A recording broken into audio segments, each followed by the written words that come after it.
mentioned, my name is Rishta Majid, Chief Program Officer at the Van Leer Foundation.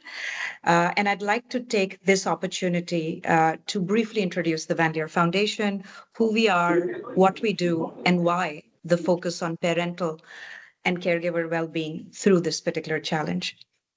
For those of you that don't know us at Van Leer, our mission is to contribute to inclusive societies where all children and communities can flourish. We are an independent Dutch organization working worldwide to ensure that all babies and toddlers and those that care for them have a good start. We believe that giving all children and their families a good start is not only the right thing to do, but also the best way to build inclusive societies. We provide investment and knowledge to help leaders build and scale effective policies and services with a focus on the period from pregnancy up till age 5. Why the focus on early childhood and kids and families? We know from well-established research that a child's early years are crucial, not only for their physical, but for their socio-emotional and cognitive development. We also know that parents and caregivers are crucial. Interaction, for example, between a mother and a father with their child during the first 5 years of life is one of the most important factors in the child's development. We know that this sets the foundation for lifelong health, education, learning, income, and of course, resilience. But we are also seeing through our work at Van Leer how transformative proper recognition, care, and support for parents can be, but that parents are not receiving the support that they need. We have new evidence that shows that new parents experience vast biological and neurological changes, while at the same time they're balancing new demands of work and childcare and also societal pressures such as too much parental advice or really high expectations. And these factors are placing a disproportionate burden and pressure on new parents. And you can imagine what this means for parents already in fragile circumstances. On the positive side, we are seeing initiatives that support parental well-being, and these have started to emerge to support parents across the globe.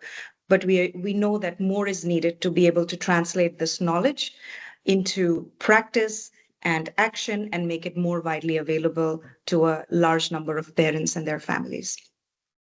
We believe that we are the brink of a meaningful shift in how we understand, support, and prioritize parents, and that it is now vital to ask the question of what does a good start mean, of course, for babies and toddlers, but also for parents and other caregivers. And this is what has convinced us to really create the Good Start Challenge, which is a new initiative which will contribute 2.6 million euros to accelerate solutions that will be available to improve the well-being of parents and caregivers of young children and their families, especially in underserved communities.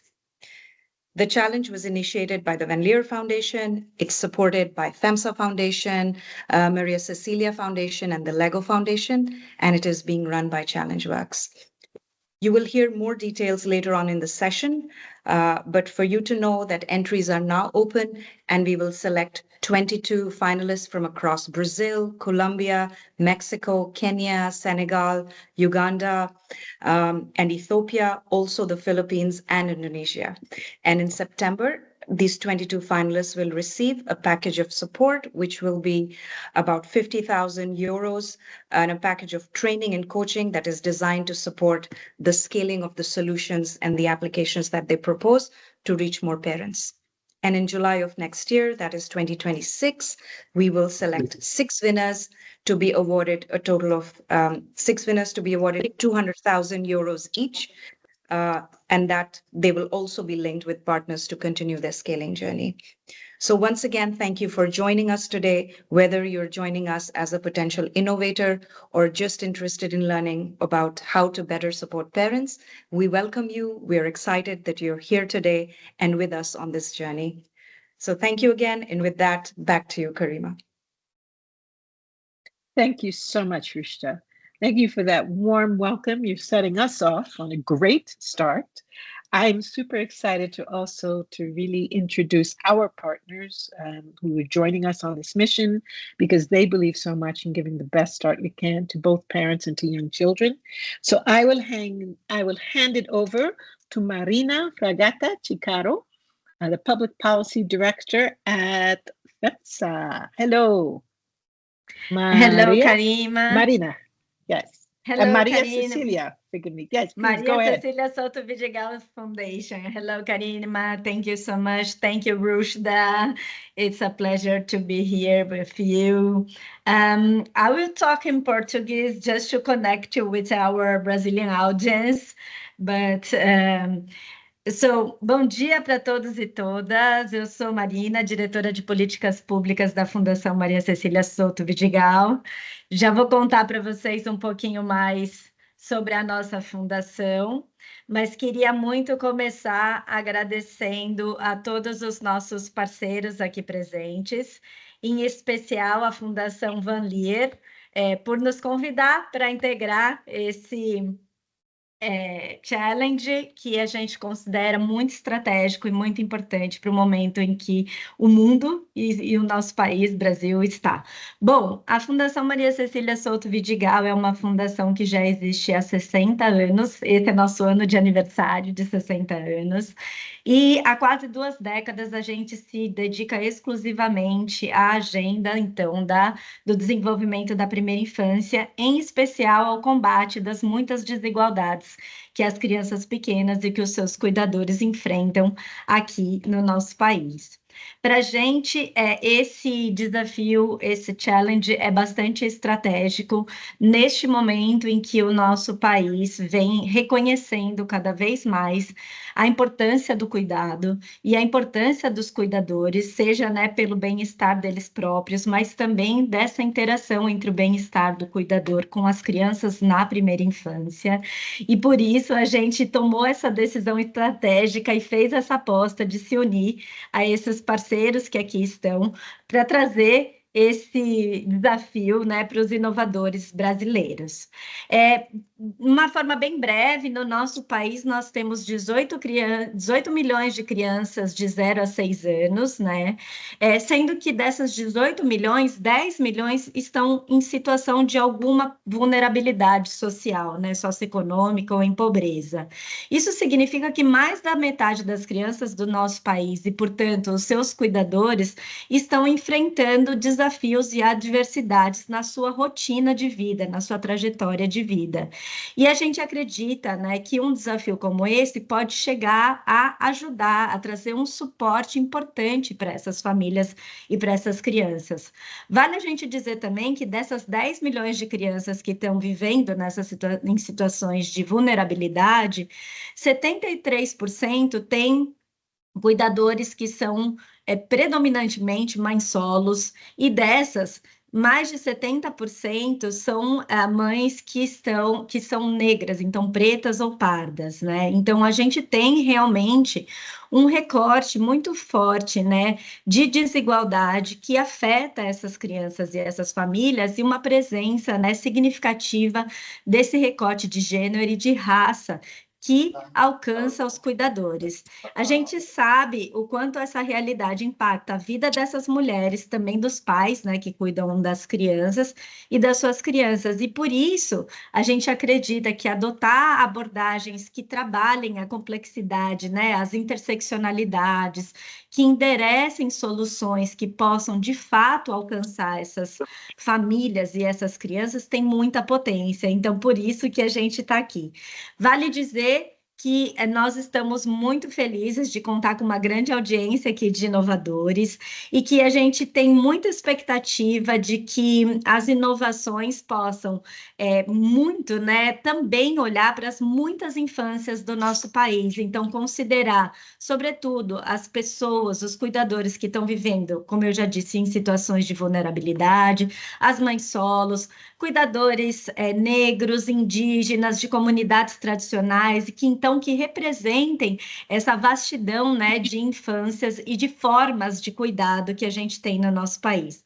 Dizendo isso, cumprimento mais uma vez a todos, parceiros, audiência, com muita alegria e muito desejo de se unir aqui junto com os parceiros também da América Latina, e na expectativa de que a gente tenha boas inovações no nosso país, que essas inovações possam, inclusive, ajudar a endereçar os desafios das políticas públicas, de fazer a vida vida dos cuidadores e o bem-estar deles melhores e das suas crianças também, gente. Obrigada. Devolvo para você, Karima. Okay, obrigada. Thank you, Marina. Very well. Apologies to everyone. We know that there's a lot of challenges that are happening with the translation to English. So we apologize. So we're trying to fix this as soon as possible. But thank you, Marina. Thank you very, very much. Thank you for joining us on this challenge. I'm super, super excited now to pass it on to now we have Lorena, I'm hoping that I'm not going to mess up your beautiful last name, Lorena Guillet Laris from the FEMSA Foundation. Lorena, did I pronounce that correctly? You're here? Perfectly, Karima. Thank you so much. Great. Happy to see you. Thank you, dear friends and colleagues. What an exciting day it is for the world and for our children. Es un día súper, súper emocionante para todo el mundo y para nuestros niños, los más pequeños de nuestra sociedad. It is a true honor to be here with you today. I send warm greetings to all of you from Mexico, and I wish to begin expressing our heartfelt gratitude to the Van Leer Foundation for bringing us together in this space of collaboration and hope. At the FEMSA Foundation, we believe that the well-being of every child begins with the well-being of those who care for them. That is why for over a decade, we have been committed to investing in systems that support families from the very start. We understand that becoming a parent is a transformative experience, full of love, also full of challenges, and no one should face it alone. In Latin America, many families, as you may know, live in conditions that make parenting especially difficult. We must respond with bold, accessible, and scalable solutions that support caregivers, not only for their own health and dignity, but because their well-being directly shapes the futures of their children and our societies. This is why we are super proud to be part of the Good Start Challenge, a joint effort to identify, test, and scale solutions that place caregiver well-being at the center. Together, we aim to influence systems and policies, shift perspectives, and elevate the importance of investing in parents and caregivers across our regions throughout the world. We believe this challenge will help galvanize an ecosystem of change makers, uniting public, private, and social sector actors to drive sustained impact. As our dear Rushda already framed, this challenge will also send a clear message. Caregiver well-being is foundational to early childhood development and to the future of our communities. We are truly honored to collaborate on this journey with remarkable partners, the Van Leer Foundation, who initiated and championed this vision. Thank you so much. Fundación María Cecilia Souto Vidigal, thank you, Marina, and to the whole team, and to the Lego Foundation, whose leadership and commitment are essential to making this possible. And to Challenge Works, the dedicated organization delivering the challenge. Thank you so much. From FEMSA Foundation, we are inspired to learn and act together with all of you. May this be a platform to elevate the voices, bold ideas, and practical solutions already changing lives. And let's ensure they reach the scale our children and families deserve. Thank you so much for inviting us to be part of this powerful collaboration. Let's keep building a better beginning and a brighter future for every parent, for every caregiver, and every child in this world. Thank you, obrigada, and gracias a todos ustedes. Thank you. Muchas gracias. Thank you very much, Lorena.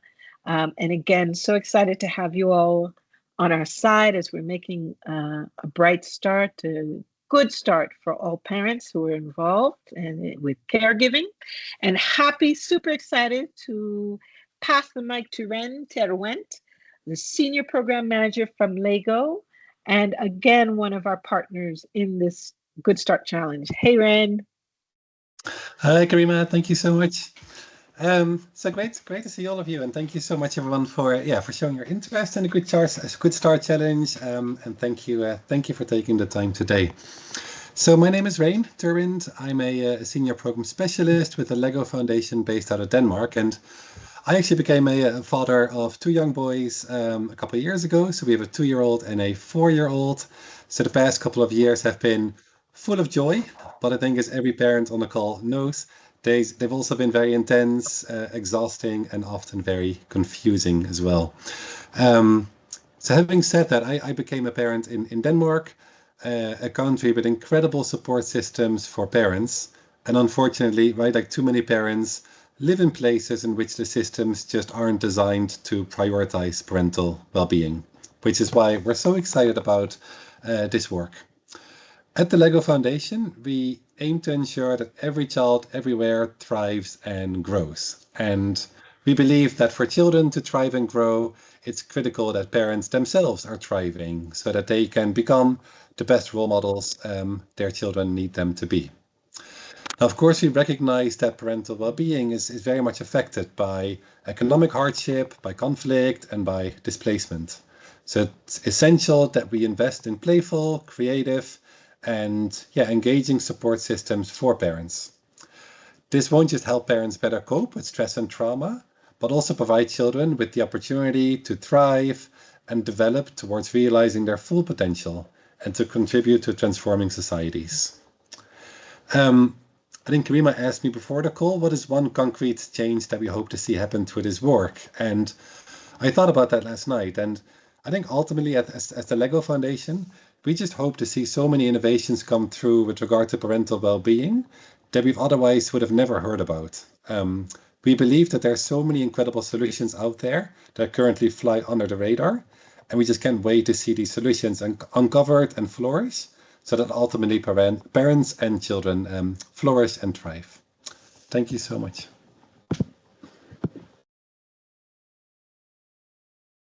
Thank you, Ren. I love how you ended that. I think that's just exactly why we're all here. We believe the solutions are here. We know it's a difficult time in the world, particularly a difficult time for parents. And we're all come here together. You who've joined this call, those of us who are founding partners on this mission, ChallengeWorks, who is running this challenge for us, we're all here together to really identify innovations because we know solutions exist. We know that solutions are in practice. And so we're excited to hear from you about solutions. So let's just take a couple of minutes and let's see in the chat, do we have any solutions? Many of you are probably already parents, like many of us. And I would love for you to put in the chat one innovation that you would like to see as a parent. What is one thing that would have helped you out, or maybe would still help you out as a parent? Maybe it's just being able to have somebody who could come and hold your baby for 30 minutes so you can take a shower. Maybe it's just an innovation for a WhatsApp message from time to time to pat you on the back. But please use the chat to put in one innovation that you would like to see, or perhaps one innovation you're already working on. So really excited to see. Oh, I love it. Latifa, great 24/7 daycare. I love that, Latifa. Thank you very much. Can we get some more innovations, some more thoughts? We're being as imaginative as we can. We'd love somebody to say that I'm doing my best for my children. Absolutely. Just being able to get the verbal, emotional, mental pat on the back that we all deserve because it's so hard. We know how difficult it is to raise children. Marina, parent circles where we can share safely. Yes, absolutely. One day of pampering for parents with disabilities. Thank you, Sherry. Lavender, coaching on parental care. I love this. Here we go. Look at this. This is exactly why we have this challenge going on. Look at all of the brilliant ideas we have. Online parenting, making sure that there are play spaces for children, mental health support for moms, mobilities of care, informal gatherings. This is wonderful. An AI guide to parents on social emotional care. Positive use of AI. I love it. Faith-sensitive mental health and psychosocial support. Regular family meetings. Working with teen parents. Free massages every month for moms. Oh, I like that. Can we stop the chat right there? I would love to have a free massage every month as a mom. Home-based checkups. We also have group sessions, again, teaching on parental care, space reserved for breastfeeding of babies in squares and parks. Absolutely, that's something we all believe in. Trauma-informed postpartum care for new mothers in conflict zones, nurturing food delivered daily. Seems like we're overwhelmed. I can't wait to see the entries. And please, I just want to remind everybody that the entries are now open. We have peer-to-peer exchanges, mental health, regular consultations. We have parents being able to talk to their babies through eye-to-eye contact, more parental leave days for dad. Absolutely. I love this. I'm just going to check in. I don't know if we still had a small poll that we were going to post to see. Not sure if we'll still be able, if we're still doing the post. We'll maybe take a couple of more in. I love it again. Daddy support programs. Yes, workplace baby nursing stations. Super, super exciting. I have to really improve my Portuguese because I'm sure that these are just brilliant innovations coming in Portuguese, but it's taking me too long to translate them. But yes, super excited to see all of these there. I'm going to remind everyone that if you click on the Q&A button, we've got questions that are posted that we'd love your responses on. And you can use the Q&A button as well if you have questions about the challenge or any of the founding partners that we can answer for you. That's there. So we have a couple of questions. What are the most pressing needs of parents and caregivers? Please feel free to answer your questions here. In the meantime, I'm also going to get our panel started. We have 3 brilliant panelists who are going to share with us from their experience. They're going to share with us right now what their experiences have been as parenting that's going to be there. We're going to start with Andres Moya, who's the associate professor at Universidad de los Andes and the director of Semillas de Apego in Colombia. I should just note that Andres Moya has a brilliant article in our Early Childhood Matters, which is our early childhood journal. So please tune into our website or get in touch with us. We're happy to send you a copy. But Andres, I'd love to hear from you. What are the needs and the opportunities that you see to better support parental well-being in your context? Thank you, Karima, and thank you everybody for being here and for having us and inviting us. It's a pleasure. So let me just highlight. I'm gonna speak about mental health. I'm gonna speak about the mental health of caregivers. So we work in Colombia. It's a country devastated by conflict. Over decades, 50 years of conflict. We have internal displacement. We have also refugee flows coming in from Venezuela. Right now, and for you to picture, almost 1 out of every 5 people in Colombia have been displaced and uprooted, and millions more are living and raising children in settings of these conflict-affected settings and displacement. This is still happening, unfortunately. So try to picture what it means for some of these caregivers to be able to navigate all these adversities, all these traumatic events, and at the same time being able to care for their children. So I'm gonna steal what Rain mentioned just a little bit ago. I actually became a father just 2 months ago. This has been the most magical and wonderful experience, but also very challenging.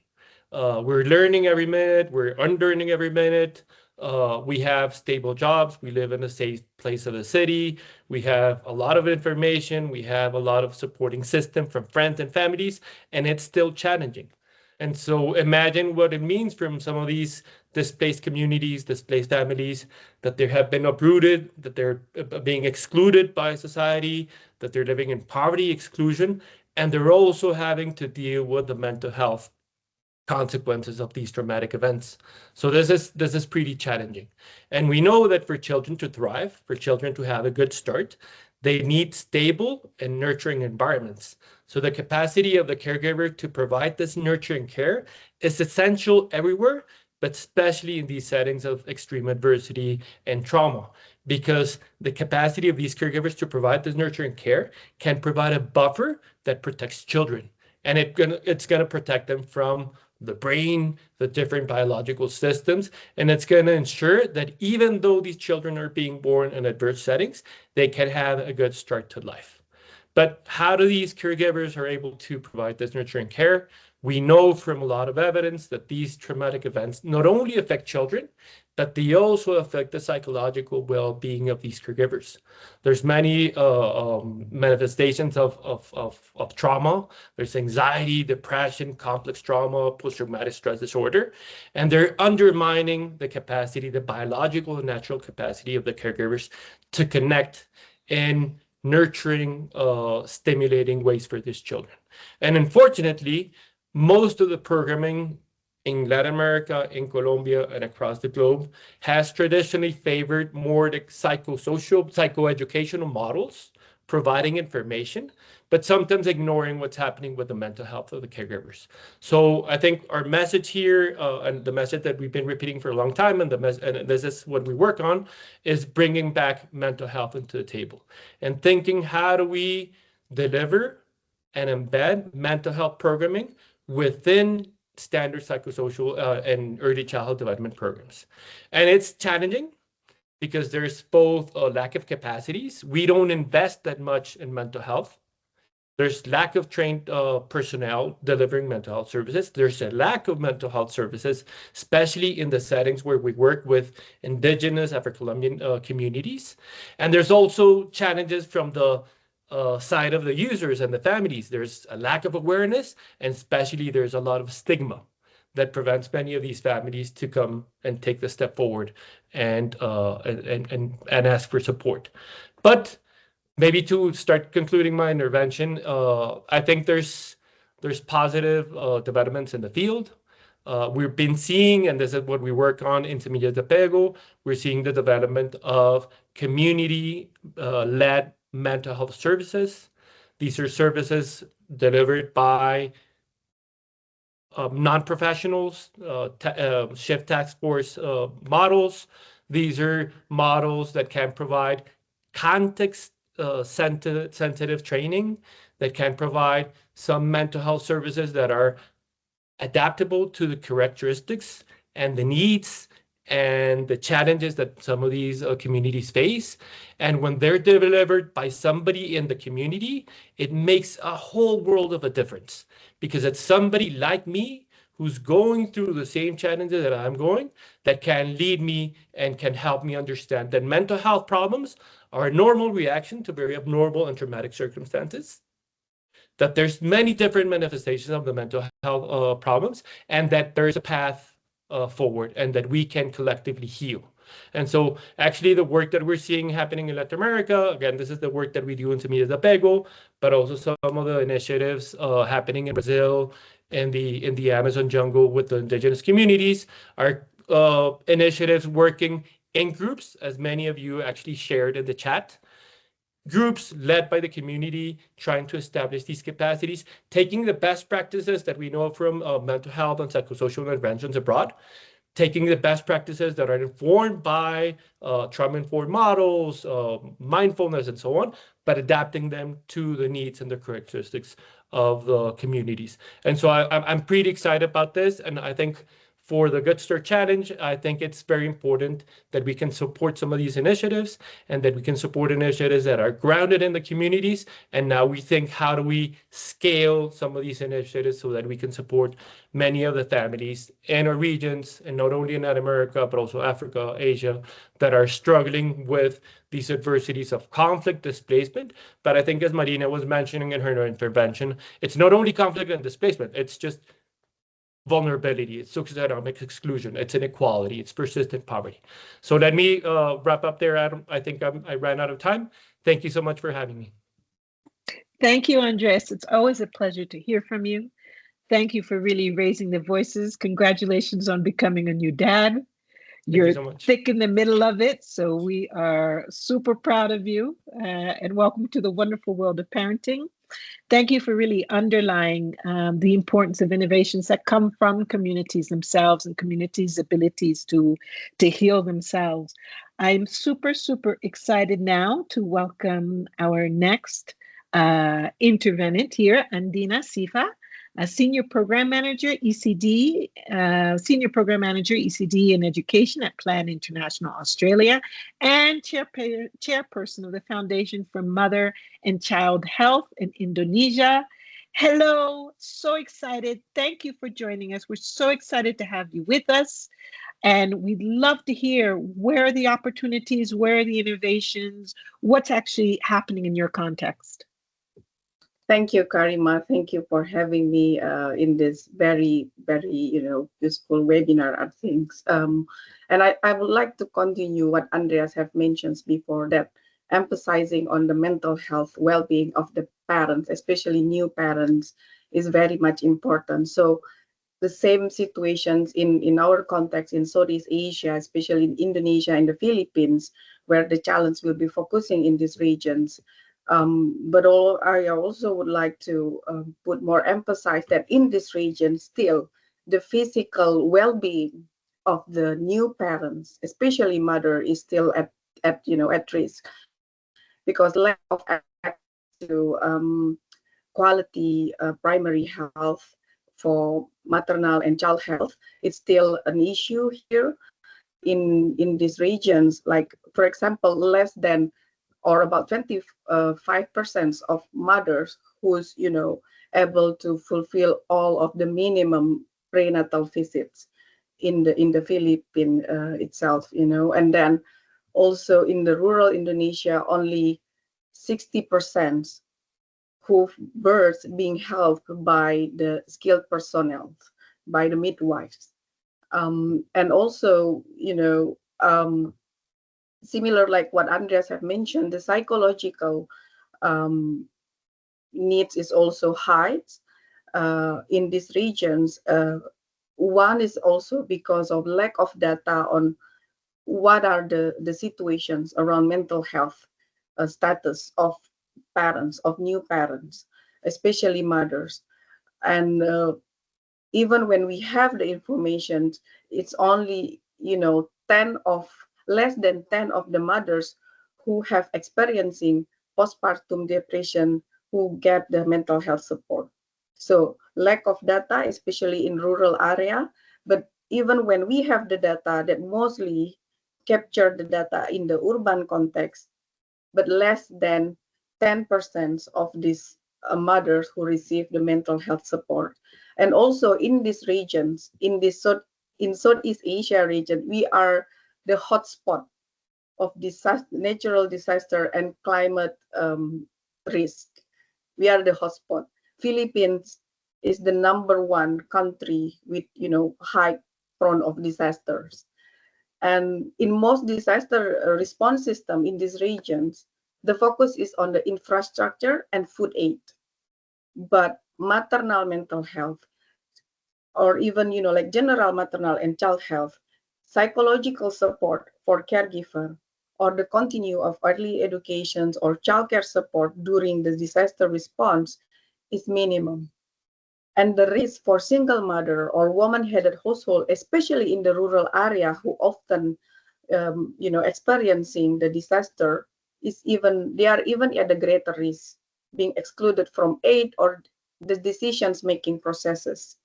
So this is really add up all of the risks and also the needs and attention in these regions to have climate resilience systems to support the health, physical health, but also physical social care for the mothers during the emergency. I would like also to draw the attentions on the grandparents in these regions. Culturally, when the mothers or the parents migrations, or even still living in the same household, the grandparents is oftentimes becoming the primary or the main caregiver of the young children. But they are also face their own challenge physically. The high level of chronic illnesses in older women who often become the the grandparent who are the main caregiver of the children is also high in these regions. And also their psychosocial experience, they also is not in a good situations, it's not in a good conditions. They often living in the rural area with no pensions, with financial also struggle challenges, but yeah, they have the central caregiving roles, and they're also sometimes and mostly being excluded from any of the parenting program. And this is add up all of the stress and grief and like all of the things to the grandparent who often becoming the main caregiver for the young children, and or even helping the mothers, the new moms. And also another group that is quite unique and needs special attention is the adolescents parents in these regions. The number of adolescents parents is quite high also, and quite alarming in these regions, and they don't have adequate or specific support for these adolescents parents in this region. So like culturally sensitive and relevant parenting educations for adolescents parents and also for grandparents is something that we should be considering for these regions. And yeah, and also, like I said earlier, creating climate resilient systems that can support the parents, particularly in the rural and disaster prone areas, is, I see that as a clear path to strengthening family well-being and creating lasting intergenerational impact in these regions. So yeah, back to you, Karima. Thank you. Thank you. Andina, thank you so very, very much. I think one of the things that I heard you highlighting was a particular vulnerability. It was really surprising. I guess it's not surprising, but really to hear that Philippines is really ground level for really climate change and just the vulnerability of mothers in that circumstance. I also heard you speaking quite passionately about us really expanding what we need, what we mean by when we talk about caregivers, because we understand in many, many societies around the world that caregiving also includes grandparents, includes extended family, and we really aren't always thinking about that when we're designing our parenting innovation. So thank you so very much, Andina, for that, and thank you for joining us today.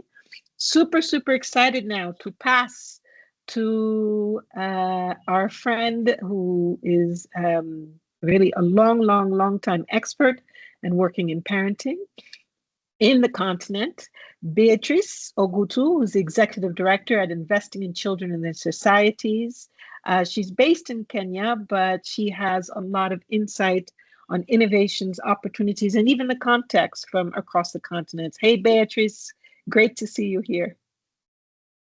Thank you, Karima. Great. Thank you for the invitation. Good to be here. Good morning, good afternoon, and good evening. We have experts in the room, peers in the sector in the room, and very passionate advocates for young children and parental well-being. So it's an honor to be here among you and to share insights from Africa, particularly East and West Africa. I'm a mother of 3, and so this work is very close to my heart. And congratulations once again to the Van Leer Foundation, Lego Foundation, FEMSA, for launching this great initiative that really brings the core of early childhood care and development at its priority. So thank you all once again for the opportunity. Well, in Africa, there are many forms of families that we are currently working with, interfacing with on a daily basis.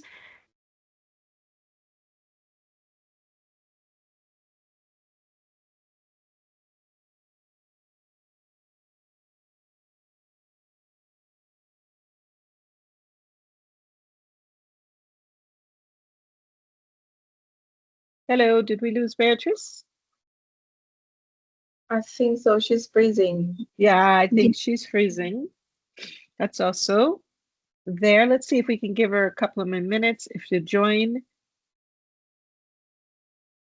Okay, maybe while we're waiting for Beatrice to come back, we'll just go around. We'll see if we can, I think we've lost her. I think that she'll probably drop off. But let's see, Andres, can we give you, after hearing your fellow colleagues, can we ask you just to maybe give us one final word or maybe one piece of advice that you would give to people who are designing innovations or thinking about scaling the innovations they currently have? Sure. So I think it takes time. It takes time to develop these models and doing them in a context-sensitive way, in establishing the connections with the communities, so that communities can become actual participants, not only participants but also leaders in the programming. And so there's challenges here, but it can be done. And there's examples about how do you do this in terms of how do you train, how do you monitor, how do you supervise. And when I speak about supervision, it's not only checking if they're doing the exact things in the sessions. It's also about supporting the facilitators who lead these programs in their own personal and emotional well-being. Many of them, and as we speak about community facilitators, they're from the communities. They're often mothers. They're also often displaced, also affected by these adversities. And so not only have they have their regular challenges, but now they're taking another challenge, which is leading these groups. This is Africa. So the lights have gone off and the internet has gone with it. So these are the daily realities that we go through. In any case, if I still have the opportunity, Karima. Yes, Beatrice, give us just 3 seconds. Yeah, Beatrice, just give us 3 seconds. We'll come back to you. We'll just let Andres finish his brilliant sentence, and then we'll hear from you again, because we're so we want to hear from you, Beatrice. We were so sad we lost you. So Andres, sorry about that. No, yes. It's okay. This is the Africa, right? It is for you. That's right. This is right. And I have a feeling it's not just Africa. I think it's all of us. So it's okay.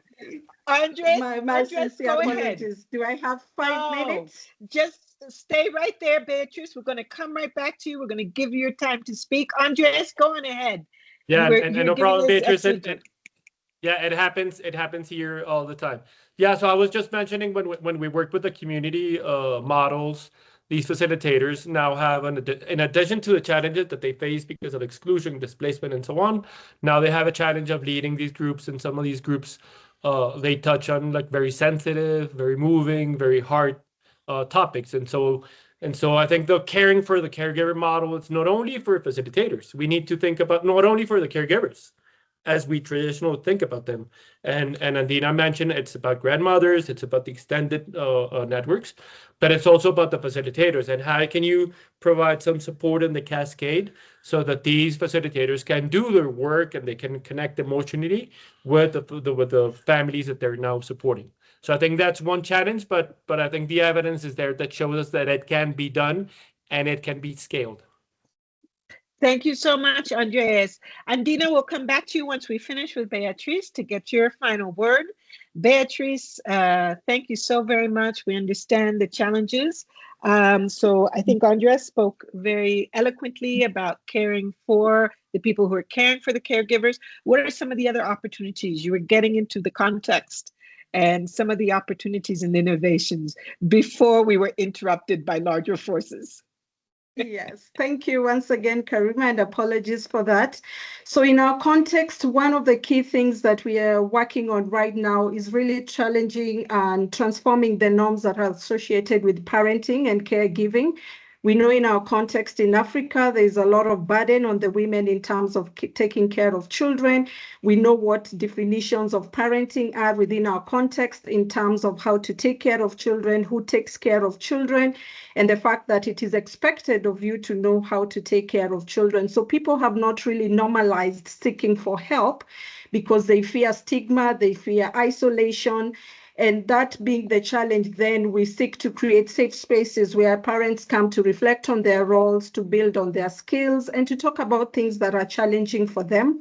There's also a lot of work around supporting and making spaces accessible for men to be part of the reflections and discussions, not only about parental and caregiving skills, but also on how to be able to take care of their personal mental health and that is becoming quite important, especially given the context here, where we have the family dynamics are quite a factor in the parenting. We have young parents, we have grandparents taking care of young children, we have single parent households, and I know Sifa had also talked about adolescent parents.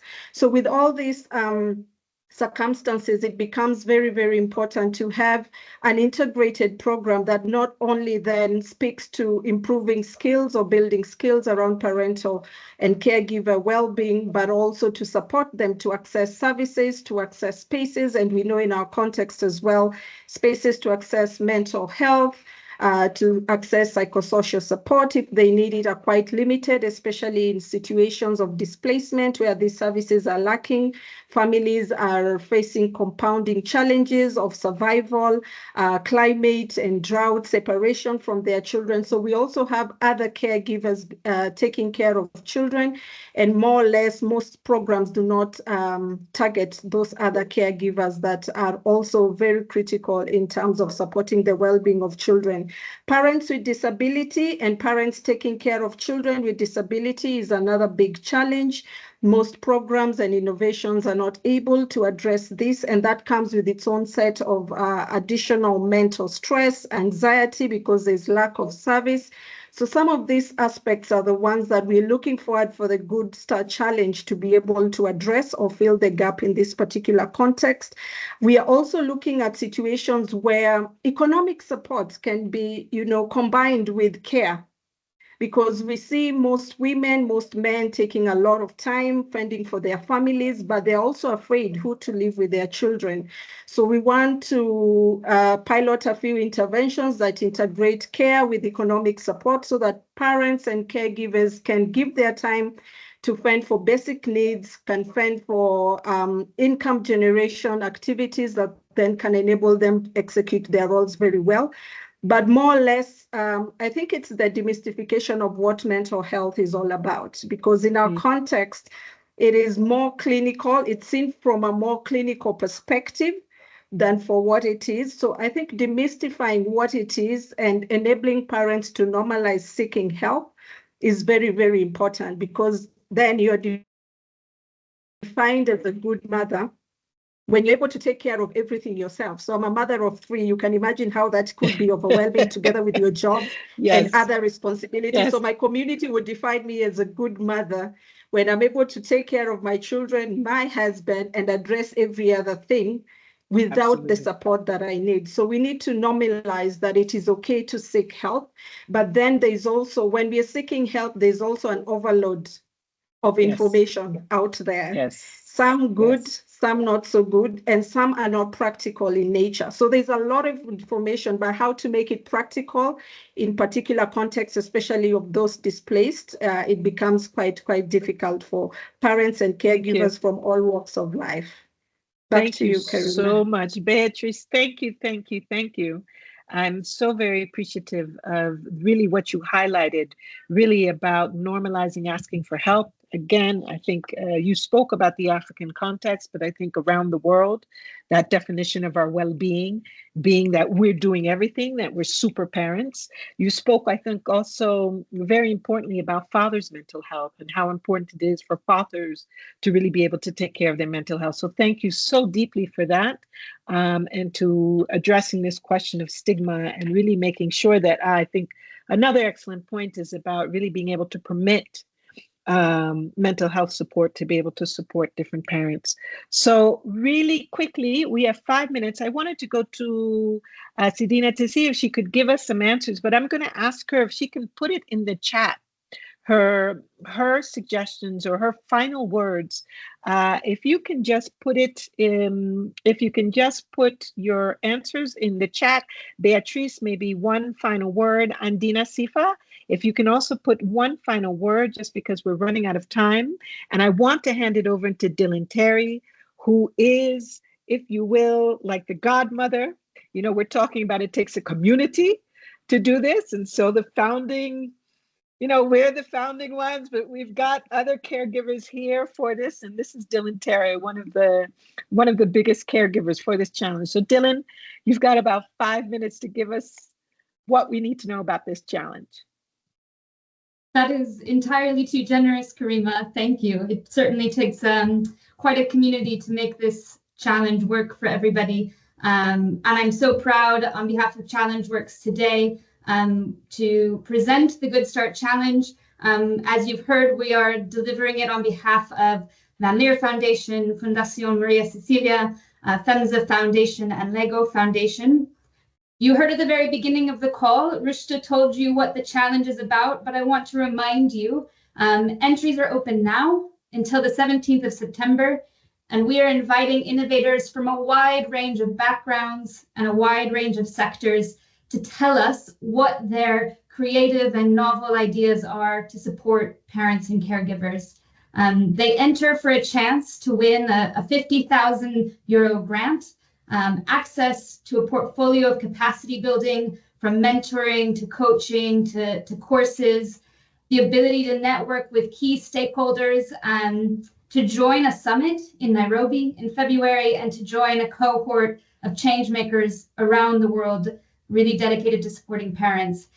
And finally, a chance to win €200,000 at the end. So we're really calling on innovators from a wide range of places. I can already see in the chat here, we have some with us, and we really encourage you to tell us about your project and your innovation.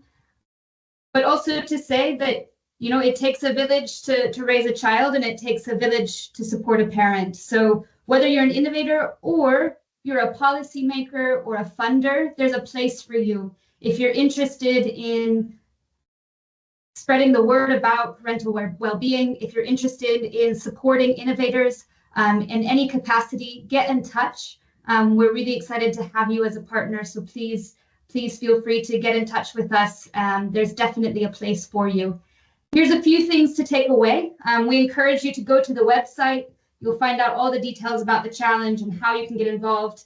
We encourage you to sign up to the mailing list and follow the journey of the challenge. Spread the word, tell everybody you know. And then we have a series of webinars coming up over the next few weeks. The first ones are next week to hear more about the challenge, to hear more about the context of parental well-being in these different regions. And there will be a few live events in Uganda, the Philippines, and Brazil coming up. So please do join us for those. Go to the website for more information. I can already see lots of questions in the chat, so please do get in touch with us. I want to thank everybody. I'm so humbled listening to everybody on the call, all of the funders and the founding partners, having Karima, Andres, Dina, and Beatrice share their knowledge and expertise with us. I'm just excited to hear more from everybody. So thank you so much. Please get in touch with us at goodstart@challengeworks.org, and we'll be happy to support you in any way we can. Thank you.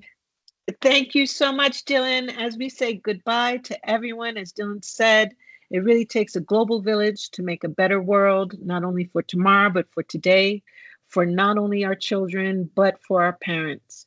So thank you to everyone who joined us. Thank you for all the wonderful sharing that you've done.